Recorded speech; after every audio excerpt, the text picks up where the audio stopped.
agora tem uma responsabilidade muito grande, que é o painel antes do almoço, né? Então, na medida do possível, vou tentar encurtar as minhas falas, mas nós vamos trabalhar aqui um pouco com tecnologia e inovação, uma temática que hoje todo mundo está querendo trabalhar, é uma temática emergente no serviço público, nas políticas públicas e também no nosso dia a dia.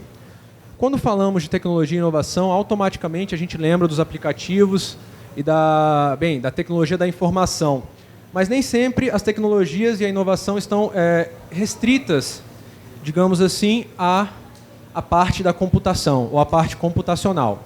Existe uma relação muito importante entre tecnologia, inovação e política pública, que é o que nós vamos abordar neste painel, através da apresentação do Renato Saraiva, diretor do Departamento de Recursos Hídricos e Revitalização de Bacias Hidrográficas. Renato, pode se juntar a nós aqui, por favor. Do Ministério do Desenvolvimento Regional.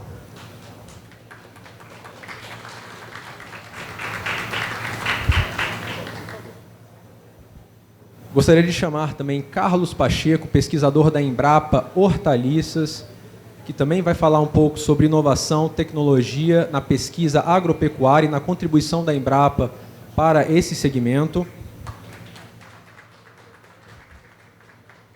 E, como comentarista do nosso painel, Rogério Miziara, da Fundação Banco do Brasil, falando sobre as tecnologias sociais e sua ligação entre as políticas públicas de recursos hídricos.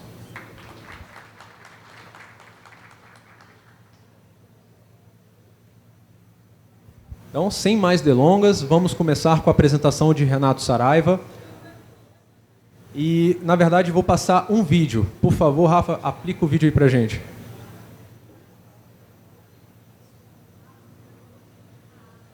Vídeo, programa Água Doce.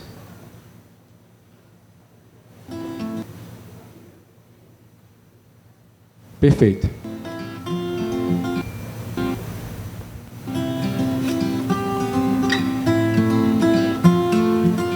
Não tinha outra coisa, a solução era tomar dela mesmo, não tinha outra coisa. A gente tinha um poço aí, só que a água não era de qualidade. A água, como a gente chama aqui na região, de salobra. Mas agora, graças a Deus, todo mundo tira e ainda fica água. Graças a Deus, todo dia a gente tira nossos 40 litros. Nem se compara assim. A gente já vê um sabor bem melhor. A gente sente a pureza na água.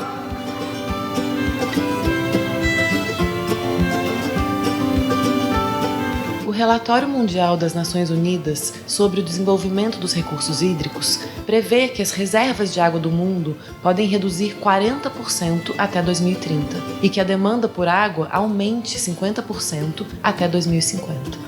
Dispor de água doce é fundamental para a segurança alimentar e para a saúde humana e contribui significativamente para melhorias do bem-estar social.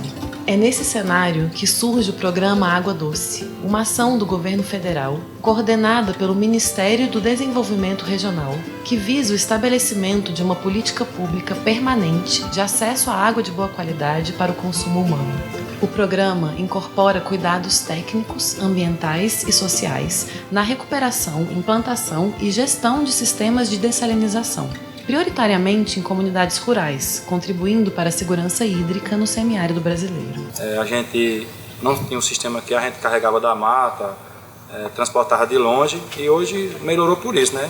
Temos na cidade, né, onde nós abastecemos aí as escolas, a instituição todinha do município é abastecida com água do programa Água Doce. É um grande desafio possibilitar o acesso à água de qualidade para comunidades difusas numa extensão territorial de mais de 1 milhão de quilômetros quadrados, que corresponde a 13% do território brasileiro e abrange 10 estados: Maranhão, Piauí, Ceará, Rio Grande do Norte, Paraíba, Pernambuco, Alagoas, Sergipe, Bahia e Minas Gerais. O semiárido possui cerca de 22 milhões de pessoas, sendo 9 milhões na zona rural, população prioritária para o programa Água Doce.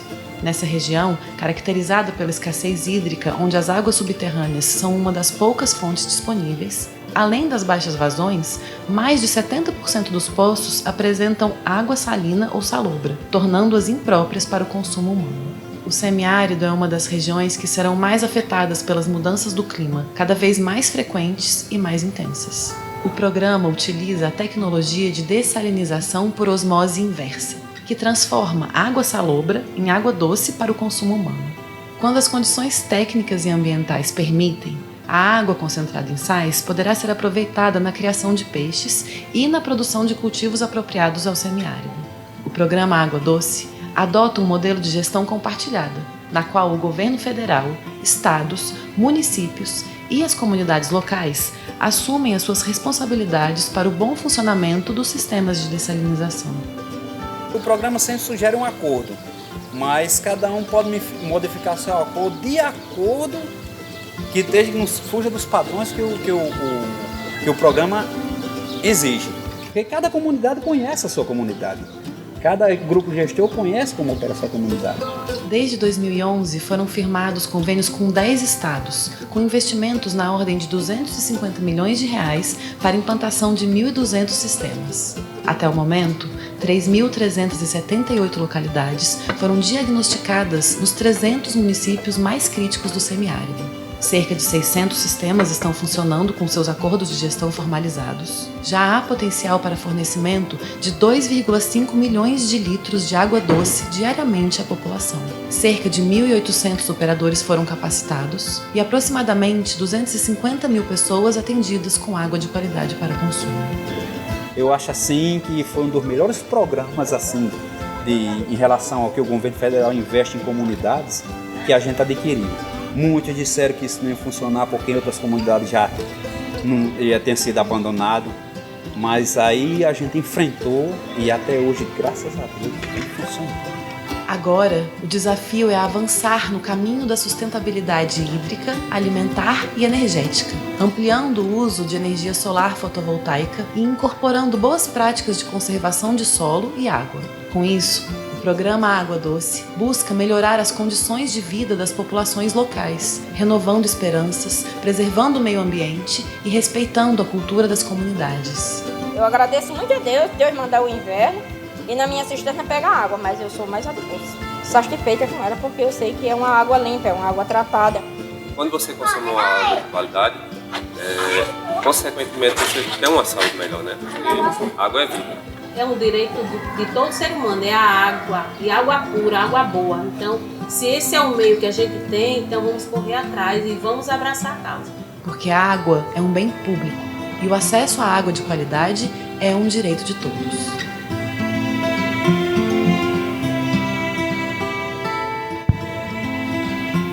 Depois desse vídeo institucional, então, passo a palavra a Renato Saraiva para falar sobre o Programa Água Doce e dessalinização aplicada ao semiárido brasileiro. Bom dia a todos. Agradecer o convite do ICA e na pessoa do Rodolfo, né? Cumprimentar também o Rogério, o Carlos, nossos colegas de mesa, nossos colegas do MDR, os antecederam, né? O Alexandre, nosso colega, Devanir, da Ana. Né? A nossa área do Departamento de Recursos Hídricos e Revitalização de Bacias Hidrográficas é a área que migrou, assim como a Agência Nacional de Águas, do MMA para o Ministério do Desenvolvimento Regional. Então, nós temos hoje, sob a nossa responsabilidade, o Conselho Nacional de Recursos Hídricos, Plano Nacional de Recursos Hídricos e toda a gestão em relação com os estados brasileiros. E, além disso, a agenda da revitalização de bacias hidrográficas e o tema do acesso à água com esse foco da dessalinização, onde o programa Água Doce é o objeto dessa palestra. Na nossa parceria com o ICA, que já temos de vários anos, nós temos um PCT, exatamente que nos dá apoio na implementação do programa Água Doce e do Programa Nacional de Revitalização de Bacias. Essa parceria ela tem sido estratégica porque nos permite tanto a contratação de pessoas jurídicas como pessoas físicas na área de salinização, que é uma área nova no Brasil, como também na parte de mobilização social e sustentabilidade ambiental e na parte dos sistemas produtivos. Então, com isso, nos permite essa parceria, a validação de dados de campo e um trabalho permanente de avaliação e de produtos que venham apresentar melhorias tecnológicas, inovações tecnológicas e também aperfeiçoamento na gestão dos sistemas. Mas quando a gente está tratando do tema da dessalinização aqui no semiárido, e até por todo esse debate nacional que vem surgindo, a nossa fala aqui, ela mais ou menos já vem em complemento do que foi falado na mesa anterior. E queria também registrar aqui a minha grata satisfação de ver o nosso amigo Beickman recuperado e conosco. Eu queria ter uma salva de palmas para ele, que é uma pessoa que é uma âncora do ICA na nossa história aqui no Brasil, né? E cumprimentando... Está aqui, então, uma salva de palmas para o nosso amigo Beickman conosco. De volta. E na pessoa do Hernan, né, nosso parceiro, que tem estado conosco, no Nordeste, indo conosco, né, na execução do programa. Eu, como ele, eu gosto de ir a campo, ver a coisa acontecendo, não ficar só no gabinete. Eu acho que é importante a gente estar em campo, para que efetivamente não é por ouvir dizer, é por a gente ir lá e ver a necessidade das melhorias e também ver a resiliência do que é aquela população do Nordeste, né, no seu convívio, né, com as dificuldades, mas, ao mesmo tempo, mantendo a sua característica, a sua cultura, o seu respeito, né, de convívio comunitário. É uma aprendizagem permanente e cotidiana o convívio com as comunidades. Mas, nesse contexto da dessalinização, com uma fonte nova, eu falei no Beickman, porque alguns anos atrás nós conversávamos, que a gente fala muito, né, da água, a precipitação, da pluviometria, da água superficial, da água subterrânea. E cada vez mais a gente tem que falar das novas fontes. A população do planeta cresce, as demandas na agricultura, na indústria, no saneamento cresce, e nós precisamos diversificar as fontes. E o Beickman nos trazia o tema das 5 águas, na matriz das 5 águas. Então, fazer esse registro, e aí que entra o tema do reuso e da dessalinização como essas novas águas.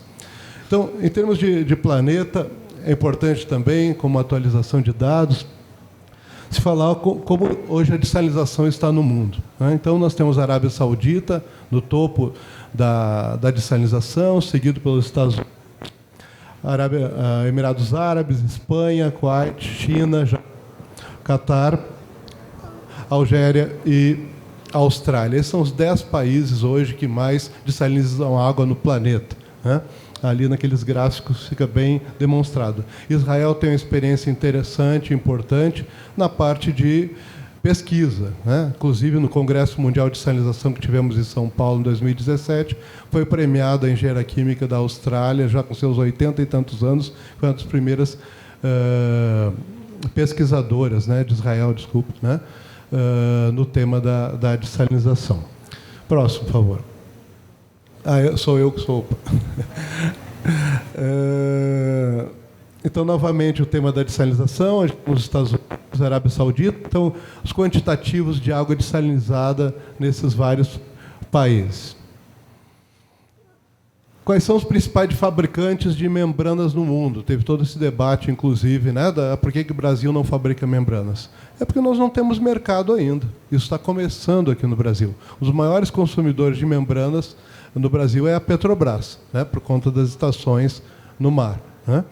Mas ainda está avançando. Então, quem é que fabrica membranas? Então, a necessidade de fabricar novas membranas. A membrana hoje, né, e ela vem para trazer um elemento forte, tanto para a dessalinização como o reuso, ela é o grande avanço tecnológico que nós temos, tanto para o tratamento de água, como para o tratamento de esgoto no planeta, né? Pela tecnologia de barreiras, né, que a membrana propicia, ela vem ser uma grande solução para as nossas águas atuais. Porque boa parte do nosso sistema de tratamento de água que nós temos no planeta são para nossas águas de 100 anos atrás, que não tinham os poluentes emergentes, agrotóxicos, metais pesados e tudo isso que hoje, além dos remédios, do Rivotril, que está na nossa água do dia a dia.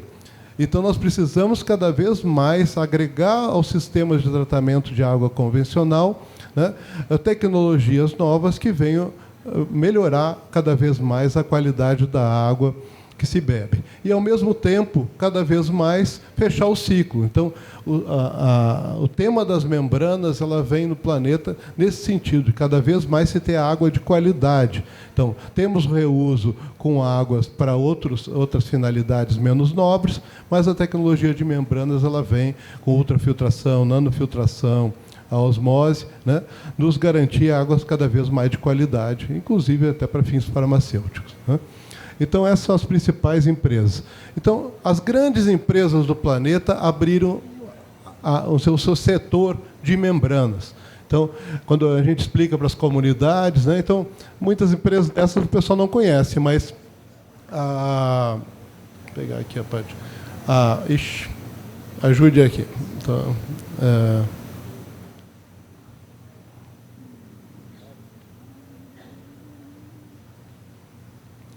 mas a LG, todo mundo tem televisão em casa, tem algum rádio da LG, todo mundo sabe o que é a LG. Então, a LG é uma das empresas multinacionais que, nos últimos anos, abriu o setor membranas. Então, cada vez mais, e é uma das melhores membranas que estão vindo no mercado por aí. Próximo. Eu estou aqui.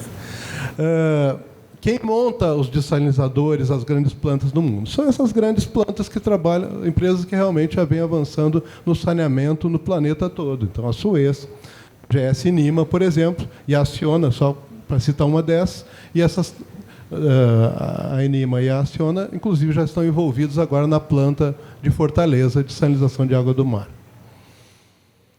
Quem exporta membranas para o Brasil? Então, quase todas as grandes empresas hoje exportam membranas para o Brasil, né? E quem vem montando grandes plantas no Brasil? Novamente, essas grandes empresas aí. Mas nós temos, e esse foi um grande debate que nós tivemos bem no início dessa gestão, foi, ao mesmo tempo, dizer que é muito importante, como o nosso ministro disse, os apoios e as inovações tecnológicas internacionais e tudo que é conhecimento em termos de cooperação que venha, mas o tema da dessalinização já é apropriado por técnicos, universidades e empresas públicas do Brasil há mais de 20 anos. E muitas empresas de iniciativa privada já têm mais de 20 anos de implantação de dessalinizadores no Brasil. Então, hoje, né, a Embrapa, por exemplo, portou o primeiro pequeno dessalinizador para pesquisa na década de 80, a Embrapa Semiárido, lá de Petrolina. Então, hoje nós temos já um leque de mais de 30 empresas que implantam e desenvolvem a tecnologia de dessalinização e uso de membranas no Brasil, tanto no Nordeste, como no São Paulo, Santa Catarina, né, várias regiões do Brasil. Inclusive, nós temos muitas empresas muito especializadas, inclusive com o uso de membranas para o pré-tratamento, por exemplo, do tratamento de hemodiálise. Que um dos grandes problemas que nós tivemos, né, daquelas mortes que tivemos, foi exatamente por algas cianofícias, por problemas de tratamento de água. Então, muitos hospitais começaram a implantar pequenos sisteminhas com membranas para proteger os sistemas de hemodiálise, por exemplo. Então, tem toda a aplicação também na parte médica, né? E aí, só para ter uma ideia do mercado de membranas no Brasil em 2018. Então, de membranas, de cartucho de osmose inversa, que se usa para dessalinização, foi apenas 10 milhões de dólares, né? E no que diz respeito a membranas de ultrafiltração, nanofiltração, já um pouco mais, porque já temos muitas indústrias já utilizando no Brasil. Mas, mesmo assim, 133 milhões com 10 milhões não dá ainda 150 milhões de dólares ainda o mercado. Então, é um mercado de expansão, mas ainda incipiente em relação a outros mercados no planeta. E aí, os nossos desafios que nós temos, né, no Brasil, né? Então, temos uma costa de mais de 8 mil quilômetros de extensão, onde está em torno de 25% da população brasileira instalada, em torno de 50 milhões de habitantes, né? A primeira experiência de dessalização de água do mar foi um convênio do Ministério do Meio Ambiente, que implantou o primeiro dessalinizador do Devanir daquela época, né, em Fernando de Noronha. Foi um pequeno sistema, depois a Compesa, lá de Pernambuco, assumiu. Hoje é uma planta grande, inclusive eles estão duplicando a implantação, essa planta.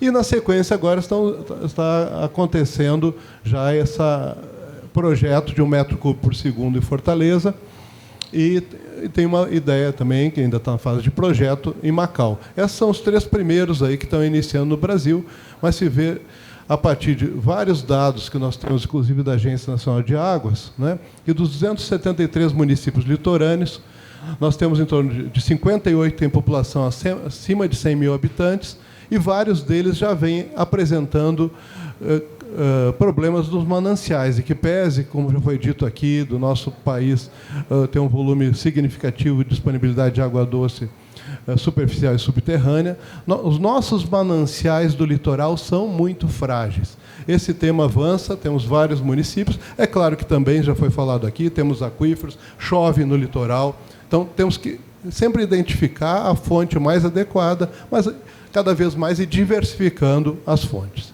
Então, esse é o nosso esse debate que já está se estabelecendo. No Ministério do Desenvolvimento Regional, o nosso departamento é a referência desse tema da discussão de dessalinização. E aí já o acompanhamento desses projetos de lei de regulação da dessalinização que já estão acontecendo no Congresso, né, que começa a regular com vista à construção de uma política nacional de dessalinização. E, mais uma vez, né, só para retomar, o tema das membranas vindo auxiliar no tema do reuso. Ou seja, cada vez mais nós temos que fechar o ciclo. Recentemente está o Paulo Varela, lá do Rio Grande do Norte, que já foi da Agência Nacional de Águas, e a nossa discussão foi que pese a água da transposição vir chegando no Siridó, mas um debate, qual é a nossa produção de esgoto hoje em Caicó, por exemplo. Qual é a produção de esgoto? Esse esgoto é um recurso. Então, quem estiver longe do mar, que é o nosso caso aqui também, vai ter cada vez mais fechar o ciclo. E quem estiver próximo ao mar vai avançar na dessalinização. Aí, como já foi falado anteriormente, a experiência do Aquapolo, em São Paulo, tratando esgoto e fornecendo esgoto a partir do tratamento por membranas já para o setor industrial. Então, isso é uma realidade. Quando se pensou que tratar esgoto é virar oportunidade de negócio? E é real. Então, precisamos dar o suporte para a regulação desse tema, né? E aqui não precisamos ir muito longe, inclusive tivemos uma visita recentemente, poderíamos como sugestão, a CAESB nos recebeu muito bem, já é a nossa primeira planta aqui de tratamento de águas do Lago Paranoá com membranas de ultrafiltração. Então, que a CAESB já deu esse passo de inovação tecnológica, que não deixa de ser um reuso indireto, né? Então, é uma experiência muito rica, que equivale quase ao mesmo volume de água do que vai ser a planta de salinização do mar lá em Fortaleza. Aí foi uma visita que fizemos, agora a Dupont incorporou a Dalquímica, que é quem implantou, aí estava o CEO da Dupont visitando essa planta, né? E aí, então, as nossas várias regulamentações, especialmente do Conselho Nacional de Recursos Hídricos, referente a reuso. Precisamos, agora, nessa retomada do Conselho, junto agora com a Secretaria de Saneamento, avançarmos, né, nesse debate também da regulamentação, agora para usos mais nobres, né? Como já foi dito, né, a questão da aceitabilidade da população, mas, na prática, hoje já existe tecnologia que dá essa garantia, né? Então, e entrando especificamente, já passamos o vídeo também pelo adiantado, mas só avançando um pouquinho do água doce, que é a nossa experiência de dessalinização de águas não salinas, mas de águas salobras no semiárido, no continente, né? Como já foi dito no vídeo, em torno de 70% dos poços apresentam água salobre e salina, né? E é por conta exatamente desse perfil geológico, foi mostrado aqui na Bahia, na palestra anterior, né, que nós temos esses aquíferos, vamos dizer assim, sedimentares no litoral. Mas conforme vamos indo para o interior, a rocha vai aflorando e a maioria dos poços, na verdade, já é perfurado nessa rocha. Mal tem 1 metro de solo. A maioria das rochas, dos poços, né, são perfurados na rocha. E o que acontece? Então, quando chove, né, geralmente em grande intensidade, em curto espaço de tempo, essa água logo encontra resistência na rocha e vai embora no primeiro riacho em leito de pedra e evapora. Então, essa umidade fica nessa fina camada de solo, ela vai permeando nas fraturas dessa rocha e vai adquirindo a composição química da rocha e do solo. Por isso, essa característica de águas salobras e salinas. Não é que haja um mar de água salgada embaixo, mas exatamente pela acumulação. E aí nós temos poços, às vezes, de águas que estão acumuladas há 7.000 anos, e às vezes são águas recentes, mas também pela característica da rocha apresentam essa característica. Por isso não dá para ser um programa de obras de início, meio e fim. Precisa ser uma política pública permanente de acesso à água para o aproveitamento dessas água nas comunidades, que nem sempre economicamente é viável você tá estendendo adutoras 50, 100 quilômetros, né, dentro de um próprio município. Então, precisa ser alternativas locais.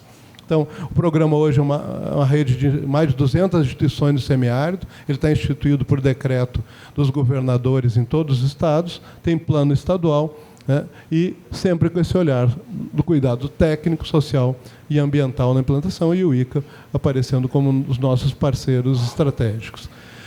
A tecnologia de membranas, aqui essa gravura é muito boa, porque quando eu diz nas comunidades, Pernambuco todo mundo entende que é bolo de rolo, né?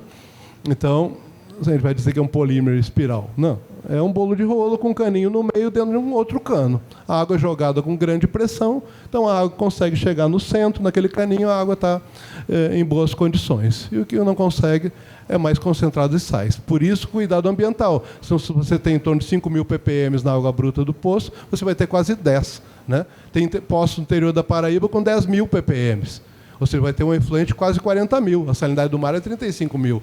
Então, você tem que ter o cuidado ambiental, sob pena você está gerando desertificação. Então, por isso, tem que ter o cuidado também com o destino do efluente do sistema de salinização. E a importância é essa, que pode ser tanto o sistema pequeno como a gente usa, como a grande usina de salinização da água do mar. O que varia é a característica da membrana e o tamanho da planta. E, além de dessalinizar, você regula o equipamento para passar um pouco de sais, porque também ninguém deve tomar água destilada, né?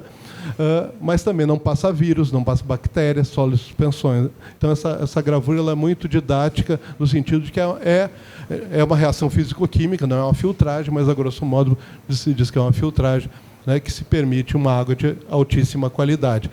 Você pode dizer claramente que a maioria dos municípios, dos 300 municípios do semiárido que nós estamos atuando, as comunidades rurais hoje estão tomando água de melhor qualidade do que a sede municipal. Muitas sedes municipais já estão vindo buscar água no dessalinizador. Aí o sistema de membranas, como é que opera o processo, né? Então, a água é lançada na membrana e ela vai num processo físico-químico de rejeição, né?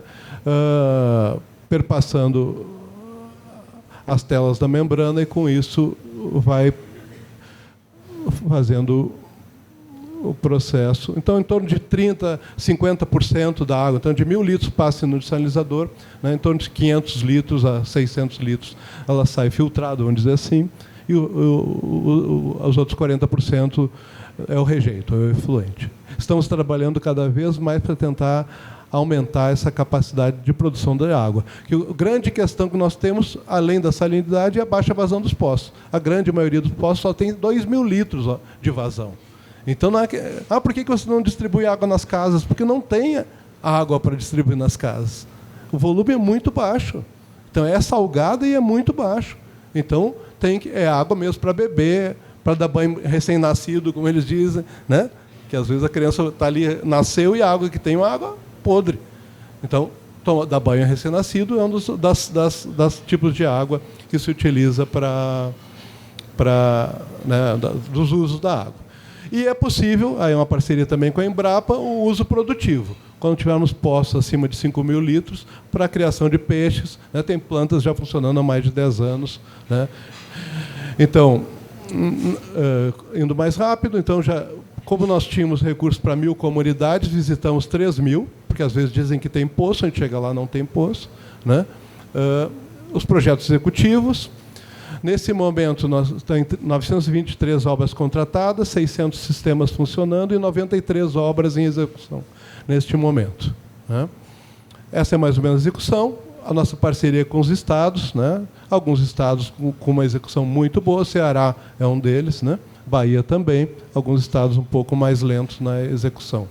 Todas as nossas parcerias têm essa parte de apoio, gestão, implantação, manutenção e monitoramento. concluindo, né, os custos, em torno de 256 mil. Então, esses são os municípios mais críticos, de menor precipitação, menor IDH, que foram base para o trabalho. Então, ali a fase dos diagnósticos e os azuis, onde se implantou os sistemas. Então, são os 300 municípios mais críticos dos 1.200 poucos semiáridos. Tem a parte de operação, manutenção e monitoramento, que não é... Eu sempre tenho dito que a conclusão da obra não é o fim, é o início, né? É o início do funcionamento de uma estação de tratamento de água. Próximo mesmo. E quais são os nossos desafios?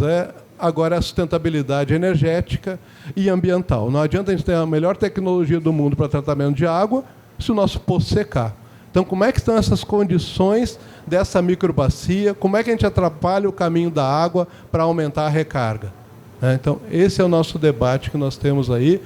Então, essas tecnologias já são históricas do semiárido, mas que nós estamos agregando agora para aumentar a sustentabilidade da água subterrânea. E as parcerias com a Embrapa, que avançam, são os estudos também com o ICA, na agricultura biossalina. Ou seja, o meio é salino, não é o desalinizador que leva o semiárido, o sal para o semiárido. Da análise de mais de 1.000 comunidades, as águas superficiais estão em torno de 6.000 ppm dos açudes e barreiros. Então, essa água,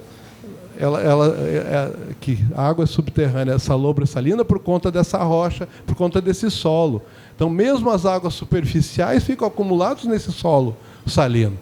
Então, por isso, essa necessidade da gente ter um olhar da agricultura biossalina e que avança no mundo. Aí a triplex que a gente já vem usando, isso é a experiência do semiárido do show, a glicídia. Então, se avança também no conceito da segurança alimentar, né? Feijão. Né? E eu queria fazer um registro, que também na matriz do programa está a Fundação Mango Brasil, que os nossos primeiros 30 sistemas foram apoiados pela Fundação Mango Brasil. E aqui foi a grande surpresa positiva, que foi a quinoa. Então, imagina, a quinoa tem dos 20 e poucos aminoácidos, 22 aminoácidos, quase 19, por aí 18 aminoácidos. Então, para a merenda escolar, se a gente conseguir dar sequência, vai ser um grande avanço também. E aí, nossa parceria com o Ministério de Ciência e Tecnologia, que avança. Tá? Desculpa também, foi atropelo também do horário, mas estamos à disposição aí. Tá? Vamos em frente e agradecer mais uma vez ao ICA pelo convite.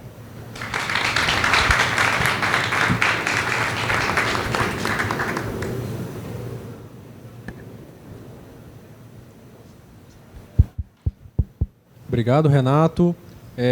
Bem, acho que fica claro a relação da política pública e da inovação na experiência do programa Água Doce. O ICA tem um papel importante e nós agradecemos muito a confiança e a parceria do Ministério do Desenvolvimento Regional, Ministério do Meio Ambiente, das agências estatais e também das coordenações estaduais para o desenvolvimento desse padrão que é o programa Água Doce. Quando a gente fala de política pública, sem dúvida nenhuma, eu me sinto confortável em afirmar que o programa Água Doce é uma das políticas mais bem-sucedidas do ponto de vista de entregar aquilo que ela promove, né? Então, bem, somente alguns recados antes da gente passar para a próxima apresentação. Lembro vocês de fazerem as perguntas pelo aplicativo Slido, tá? Quem tiver qualquer dúvida, já temos algumas perguntas. Eu vou deixar para lê-las na parte final do debate das discussões.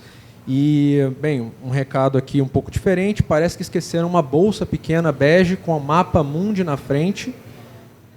Perderam uma bolsa. Perderam uma bolsa pequena. Então, quem encontrar, por favor, que chame as meninas da recepção. Muito obrigado. E, bem, então, esse gancho da tecnologia e da inovação, essa excelente palestra do Renato, eu não me canso de aprender mais sobre dessalinização. A parte da agricultura biossalina, para mim, é uma parte fantástica. Nós temos aqui no ICA um jovem especialista também, que é o João Lucas, que está trabalhando com a quinoa, então ele vai poder contribuir com certeza para essa parte da agricultura biossalina.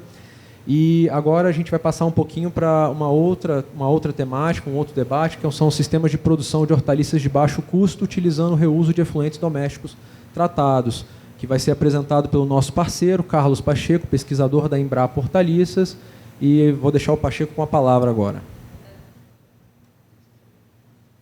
Boa tarde.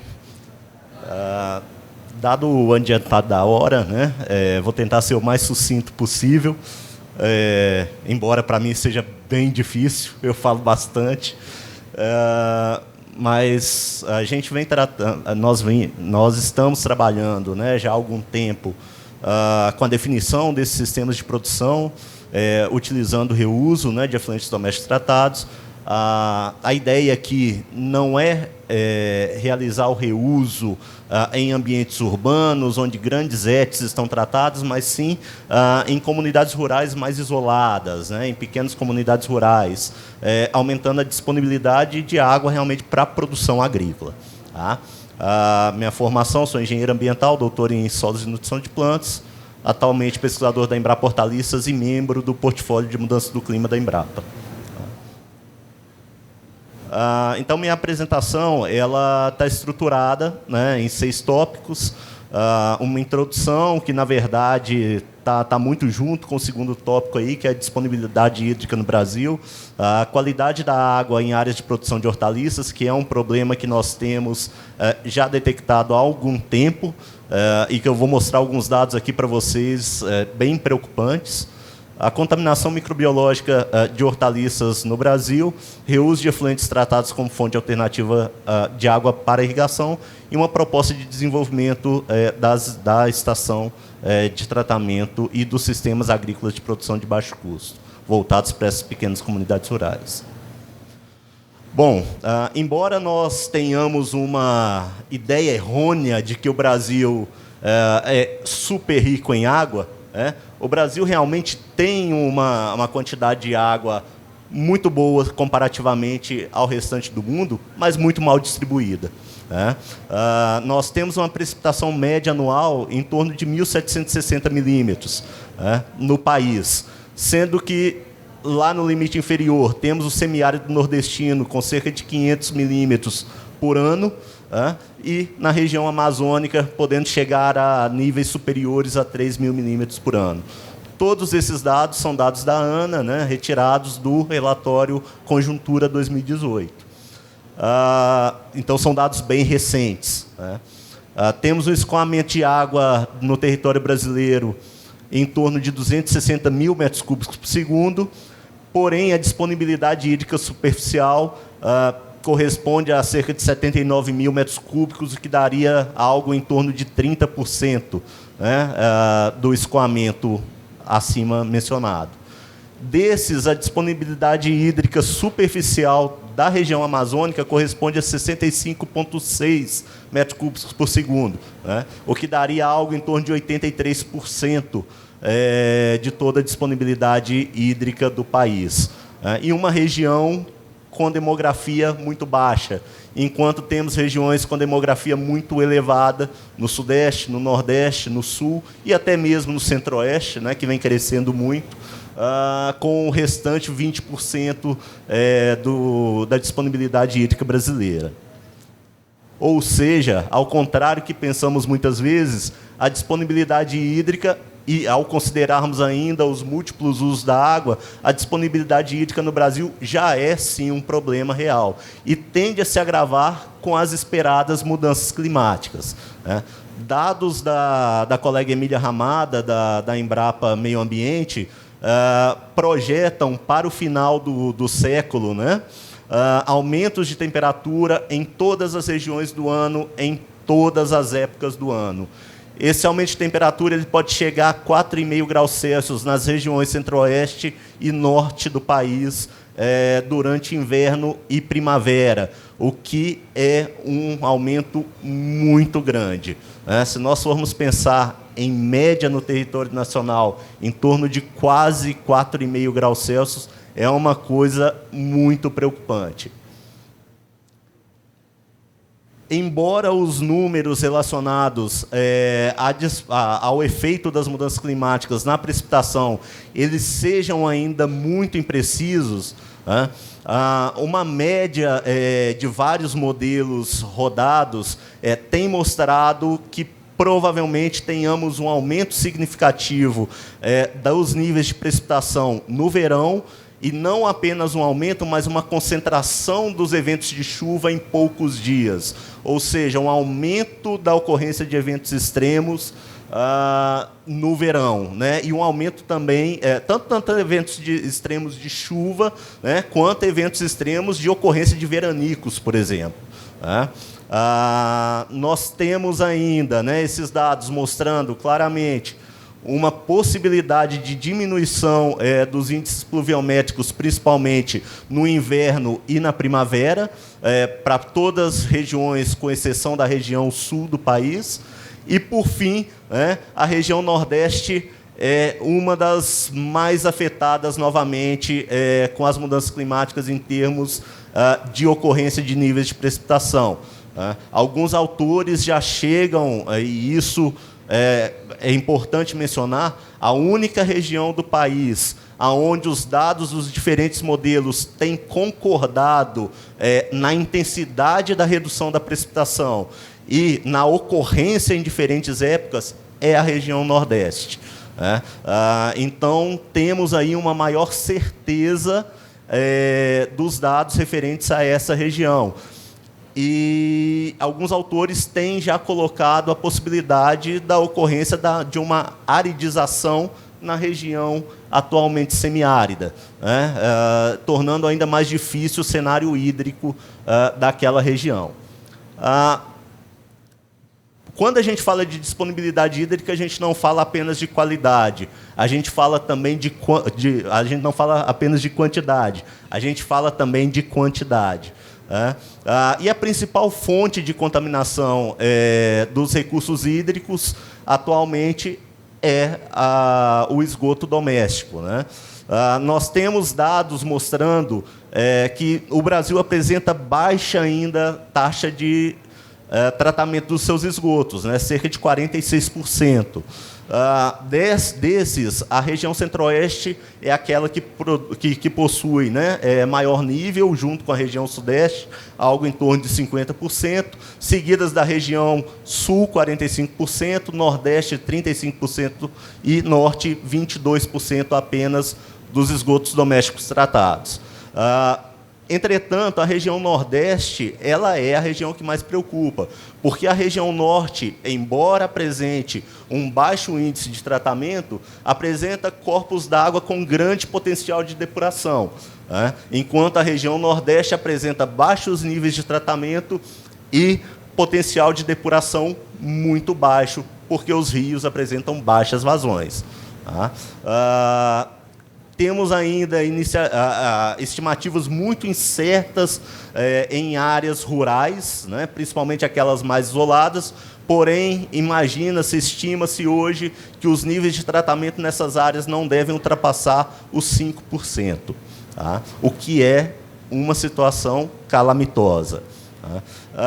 Associado a isso, o enquadramento de corpos d'água, dado lá pela CONAMA 357/2005, ele diz que a irrigação de hortaliças consumidas cruas e que crescem rente ao solo, elas devem ser efetuadas com corpos d'água classificados como classe 1, enquanto as outras hortaliças que não crescem rente ao solo e que não são consumidas cruas devem ser irrigadas com corpos d'água classe 2.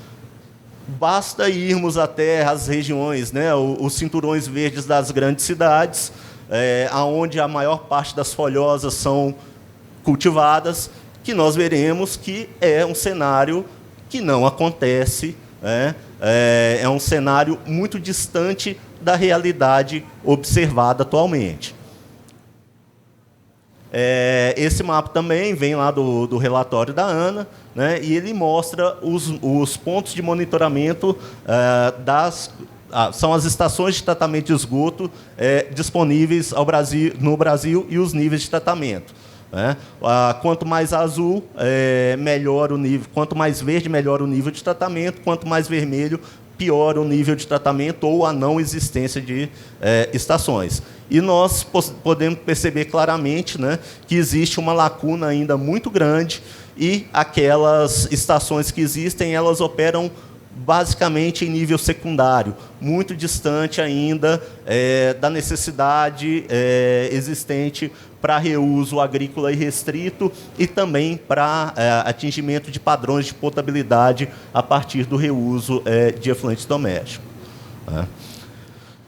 Quando a gente fala em qualidade da água, né, os pontos monitorados e o índice de qualidade de água, eles mostram claramente que as piores situações, né, os piores índices de qualidade da água são observados nos perímetros das grandes cidades, das regiões metropolitanas e no semiárido nordestino, em razão, novamente, dessa baixa capacidade de depuração que esses corpos d'água apresentam.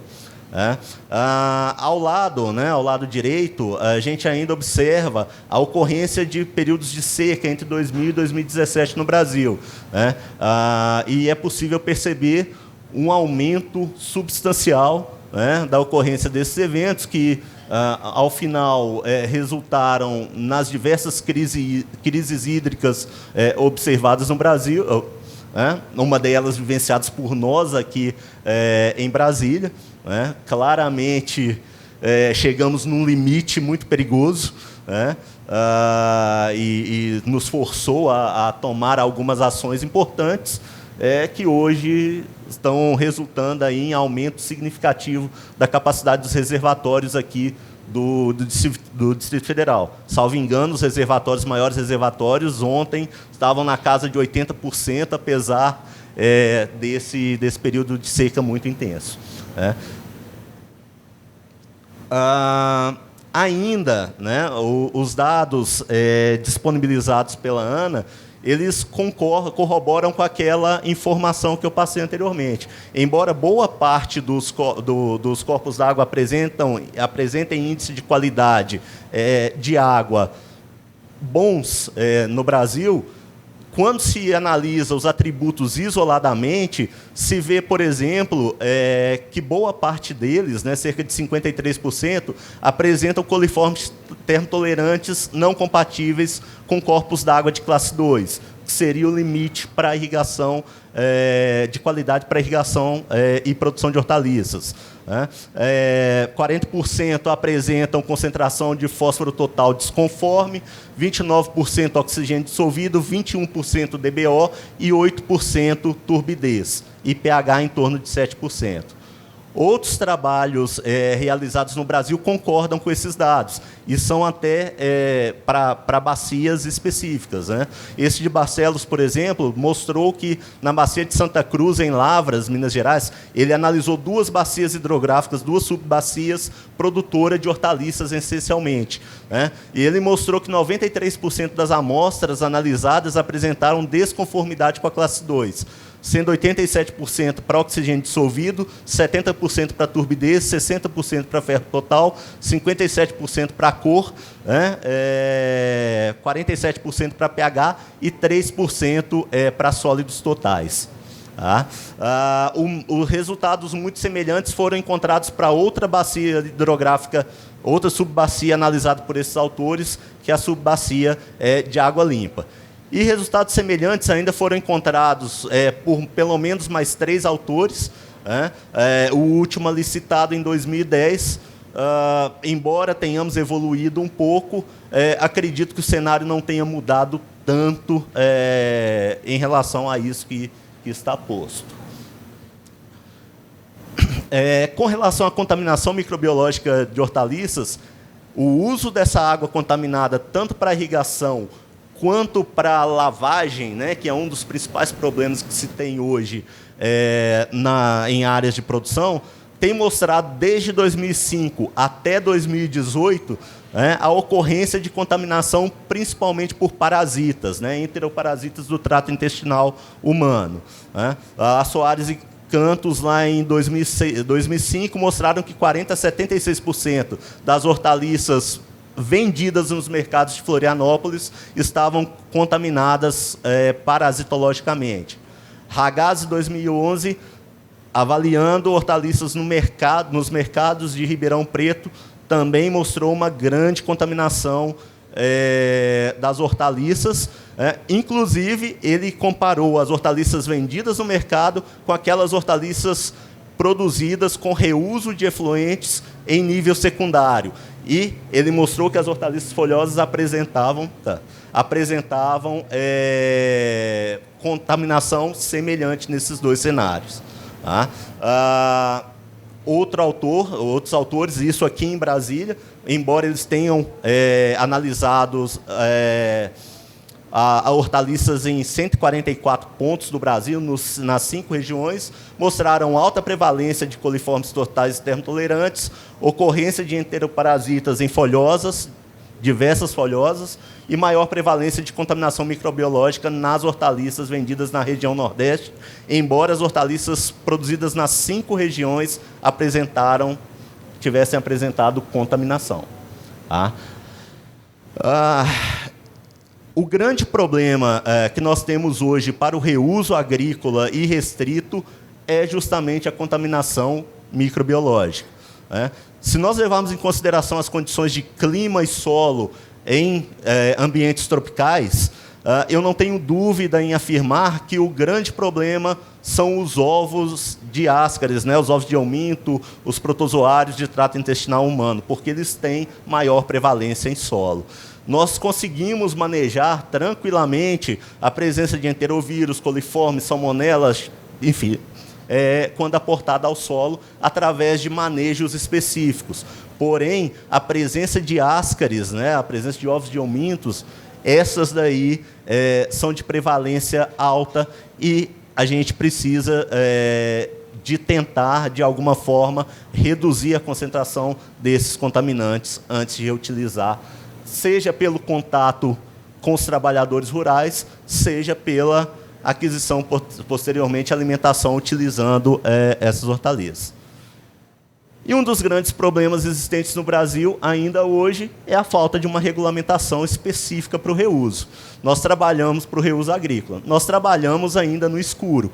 Né? Quando se pega a legislação internacional, se tem, por exemplo, as recomendações da OMS, falando ali em 1.000 unidades formadoras de colônia, né, por 100 ml de coliformes termotolerantes, e você chega nas legislações mais rígidas, como a americana ou a australiana, que é o caso aqui mencionado, onde se fala em 10 unidades formadoras de colônia por 100 mililitros. Né? Qual é o limite? Né? Seguro.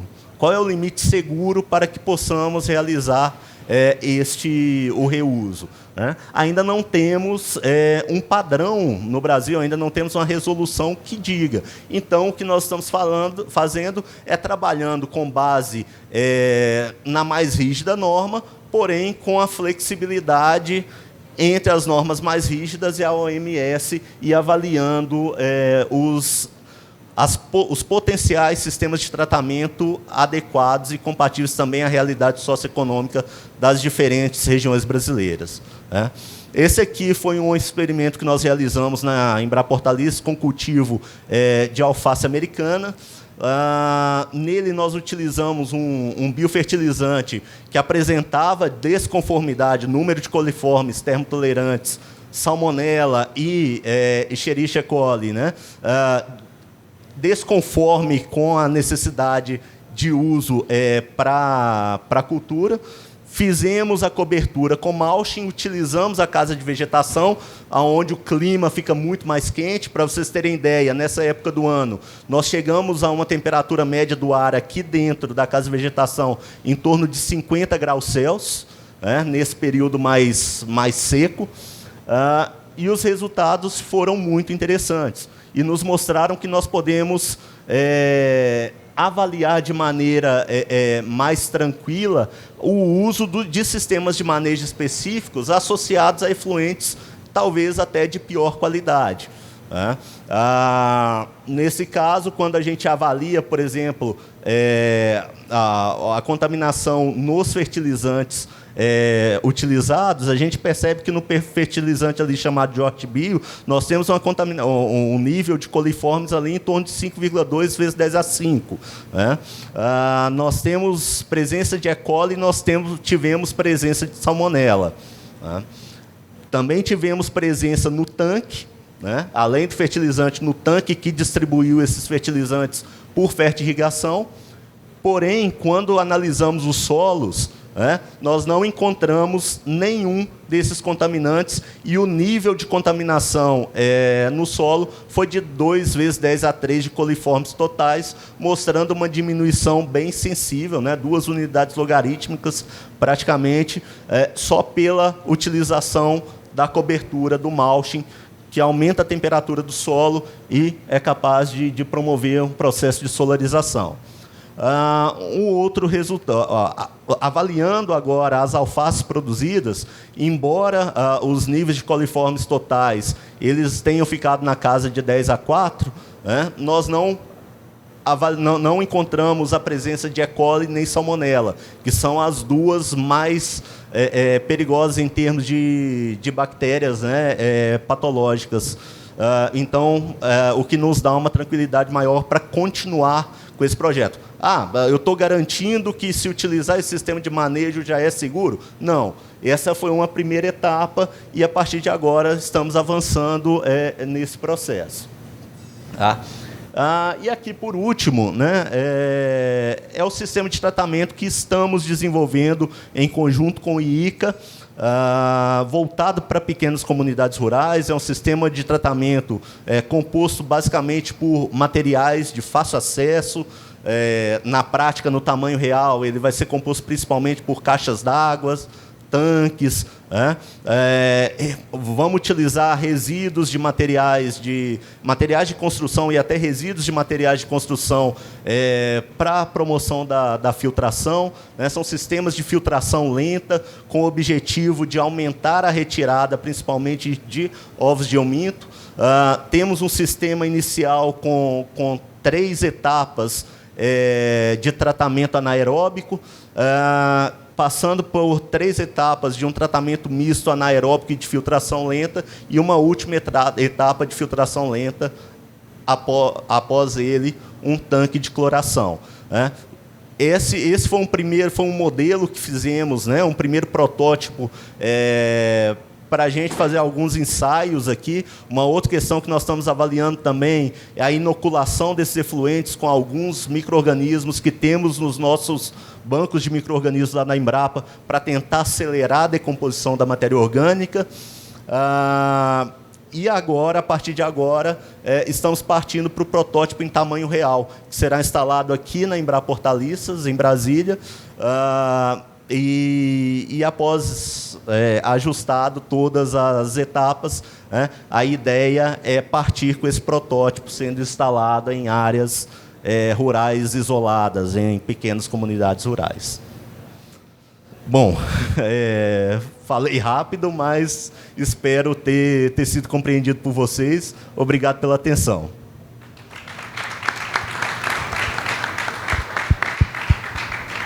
Pacheco, muito obrigado pela explanação. Acredito que a pesquisa é muito importante, a criatividade no pesquisador brasileiro ela é de extrema importância para o desenvolvimento, principalmente do setor agrário. A gente tem que estar sempre inovando, sempre buscando alternativas de baixo custo, de acessibilidade para as comunidades rurais. Eu acho que esse projeto é um grande exemplo disso. Também gostaria de ratificar que esse projeto está sendo apoiado pelo ICA com o envolvimento da nossa sede central, o Programa de Bioeconomia e o Programa de Câmbio Climático.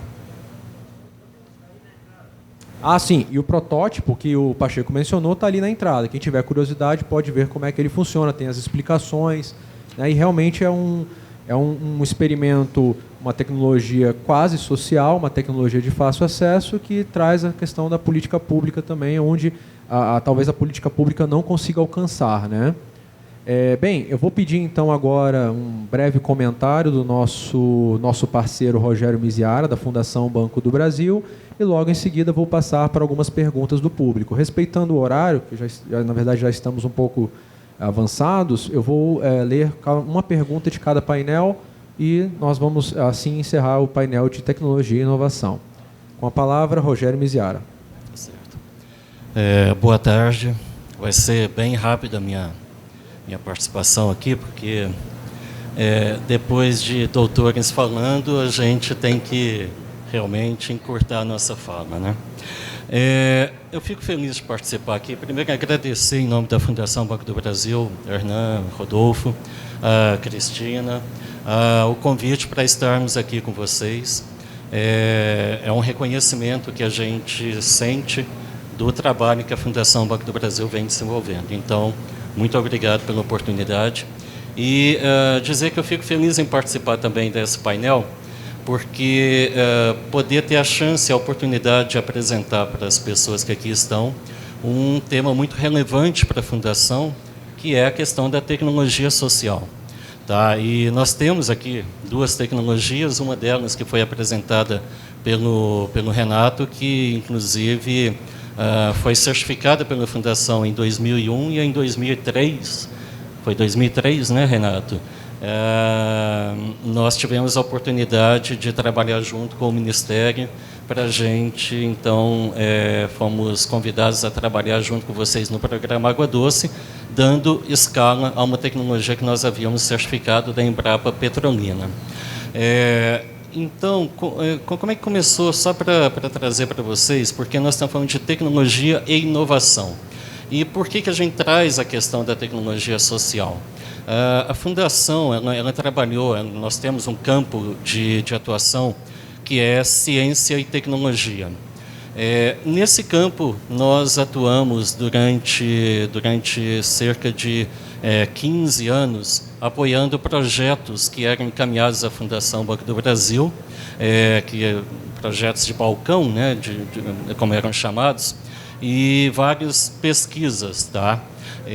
Então, a Fundação até veio de um fundo de investimento à pesquisa científica, junto com um fundo de desenvolvimento comunitário. Esses dois fundos deram origem à Fundação, então nós apoiávamos diversos projetos de pesquisa e de desenvolvimento comunitário. Em 2000, nós passamos a trabalhar com programas estruturados para poder ter um foco maior de atuação e poder também dar uma resposta maior à sociedade brasileira do investimento da Fundação e do resultado daquele investimento. Então, nós procuramos na oportunidade, e havia um trabalho, o conceito das tecnologias apropriadas, até um dos instrumentos que é considerado o instrumento tecnologicamente apropriado, o primeiro artefato tecnologicamente apropriado do mundo, é a roca de fiar, que na época utilizada pelo Gandhi, na Índia, para sua libertação, enfim, no seu processo de libertação. E Gandhi tinha uma fala que eu acho assim, muito importante para todo o desenvolvimento de tecnologias, que é a produção pela massa e não produção em massa. Ou seja, cada vez mais a tecnologia tem que ser tecnologia inclusivas, tem que ser tecnologias que sejam apropriadas pelas comunidades, tecnologias que envolvam as comunidades. E aí nós chegamos, então, no conceito de tecnologia social, que são produtos, técnicas ou metodologias reaplicáveis, desenvolvidas na interação com a comunidade e que são efetivas soluções de transformação social. O que nós destacamos? O envolvimento da comunidade, a questão da reaplicabilidade desse processo e a questão da sistematização do processo. A Fundação criou um prêmio em 2001, onde nós então certificamos várias tecnologias. A tecnologia apresentada pelo Pacheco aqui, tem uma semelhança. Também em 2001 nós certificamos as fossas sépticas biogestoras, também da Embrapa. Embrapa Instrumentação Agropecuária de São Carlos, né? E que também depois nós conseguimos, junto com o governo, dar larga escala à aplicação dessas tecnologias. Então, as tecnologias sociais, elas têm que ser sistematizadas, elas são alternativas para a tecnologia convencional.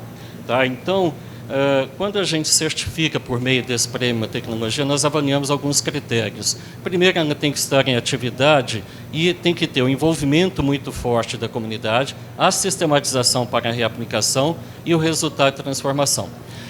Aí nós começamos, então, a trabalhar pensando na reaplicação dessas tecnologias e almejando que elas virassem políticas públicas.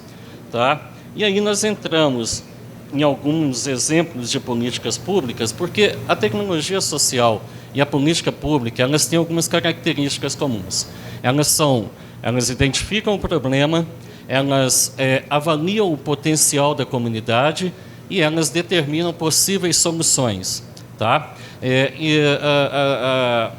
Junto também, elas veem a estrutura social local para a sua implementação. Elas nascem de interesses comuns e públicos, então, cada vez mais a tecnologia social se aproxima da política pública. E aí, nós já temos um grande exemplo de política pública aqui, que foi o programa Água Doce, que já está há quantos anos? Há 15 anos, Renato? 16 anos, 15 anos, 20 anos quase, em existência e realmente trazendo condição de água de qualidade para a população do semiárido. Uma outra tecnologia que também traz condição de água para o semiárido, aqui no caso, água subterrânea, mas tem a outra que é o aproveitamento da água da chuva, que é o programa P1+2, programa Uma Terra e Duas Águas, onde você capta a água da chuva para consumo humano e para a produção. A Fundação Banco do Brasil reconheceu essas tecnologias por meio do prêmio e passou também, junto com ministérios, a trabalhar o programa 1 milhão de cisternas, junto com a ASA, a Instituição Articulação do Semiárido Brasileiro, e hoje já temos 1.300.000 cisternas oferecendo água de qualidade para pessoas que antes iam buscar água no barreiro, que iam buscar água suja, que andavam quilômetros para poder ter acesso à água. Então, são tecnologias como essa que realmente vem fazendo a diferença, vem propiciando desenvolvimento e, volto a falar, envolve a comunidade. Por exemplo, rapidamente, tá, Rodolfo? Essa tecnologia da cisterna, de captação de água da chuva do telhado, ela é uma tecnologia, por que ela é uma tecnologia social? É por causa do reservatório que é construído, lógico, é o artefato onde armazena água, mas o processo de construção é que faz com que ele seja uma tecnologia social. Ele conta com, ele é feito por meio de mutirões, tá? O proprietário de um sítio reúne os proprietários de sítios vizinhos em uma propriedade, constrói a cisterna, depois vai na outra, constrói na outra.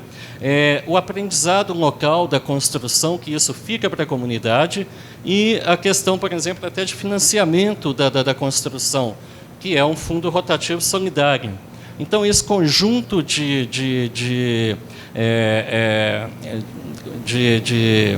como é que eu diria, esse conjunto de ações é que fazem com que realmente a tecnologia social seja constituída.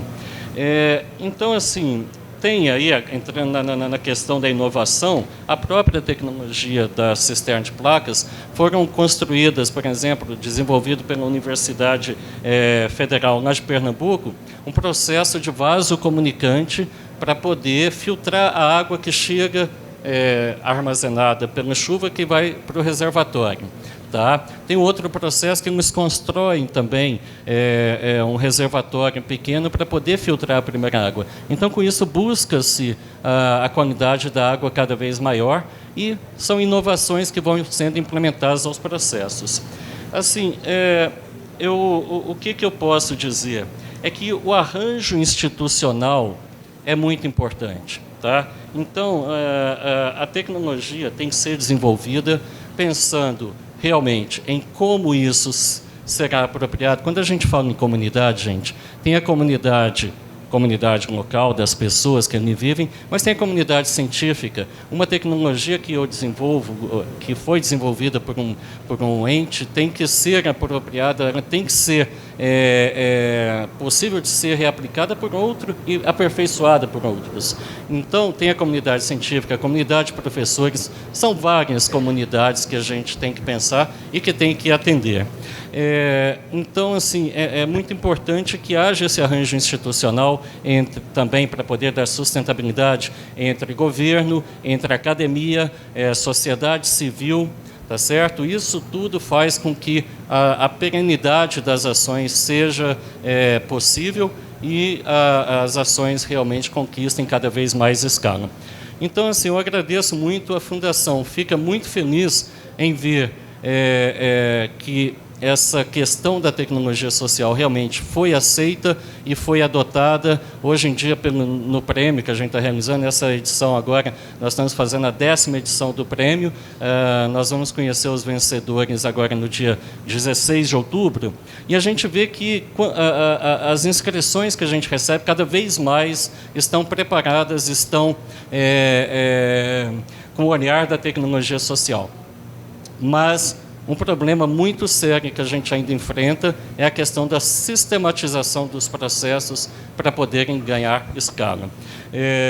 Então, assim, a gente agradece muito a oportunidade de falar sobre essa temática e é muito bom ver um organismo internacional também trazendo essa possibilidade e atuando conosco, que nós temos parcerias já com o IICA e estamos conversando sobre possíveis parcerias que eu espero que realmente dê certo, tá, Renan?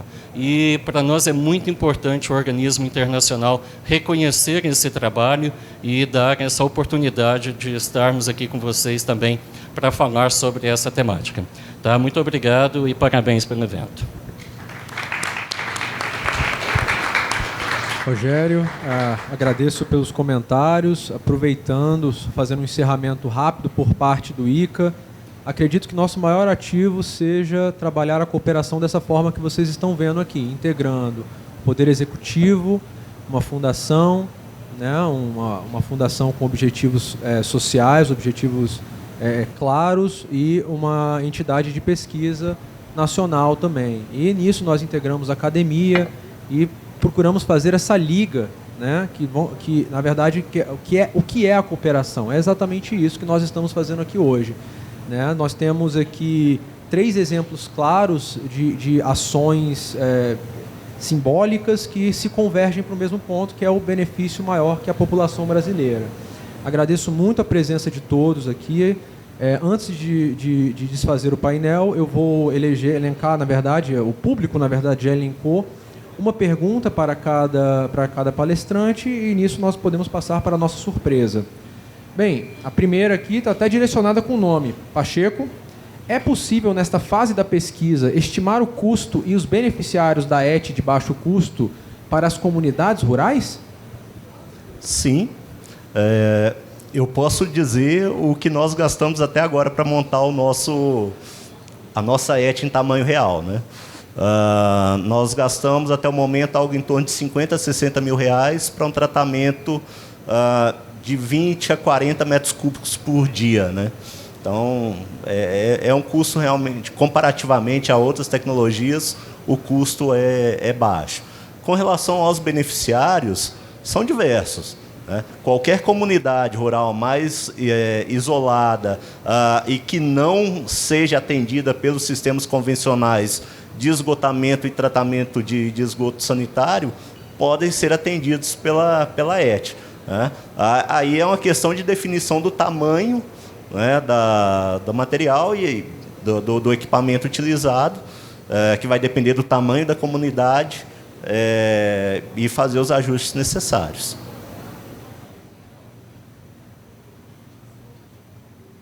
Perfeito, Pacheco.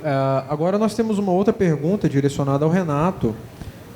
Qual é a diferença do ponto de vista técnico da tecnologia utilizada nas unidades demonstrativas do programa Água Doce e das grandes usinas de dessalinização?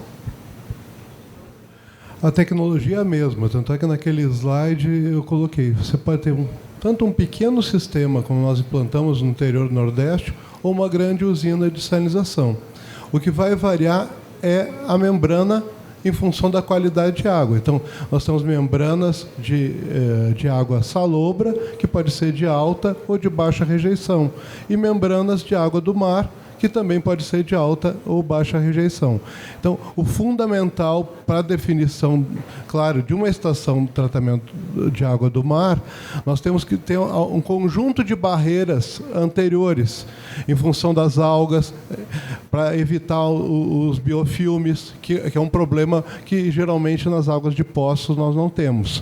Mas também avança alguma coisa referente ao ozônio, né? Então, são barreiras. Dependendo da qualidade de água, você vai definir a quantidade de barreiras para que você tenha a água de qualidade dentro dos padrões de potabilidade. Então, as análises físico-químicas e microbiológicas da água original é que vão nos definir a quantidade de elementos. Mas, resumindo, assim, em poucas palavras, são o mesmo processo de barreiras. O que vai depender é a questão da qualidade da água, que vai nos resultar num tratamento um pouco mais complexo ou menos complexo. Perfeito, Renato. Acho que fica claro, né, o papel, então, e a questão da tecnológica do água doce, que não há diferença, basicamente, tecnológica entre uma grande usina de dessalinização e uma unidade demonstrativa do programa Água Doce, o que garante uma água de qualidade, um controle maior também sobre a qualidade da água. Isso fica claro também nos objetivos dessa política pública. Pessoal, então eu agradeço muito, vou encerrando aqui o painel 2, Tecnologia e Inovação, e não vou dar um spoiler, mas nós temos uma pequena surpresa antes do almoço. E, bem, é uma apresentação cultural, certo? E eu peço a todos que continuem sentados, os que não estão podem sentar-se também, e logo depois vamos almoçar todos juntos. Muito obrigado e...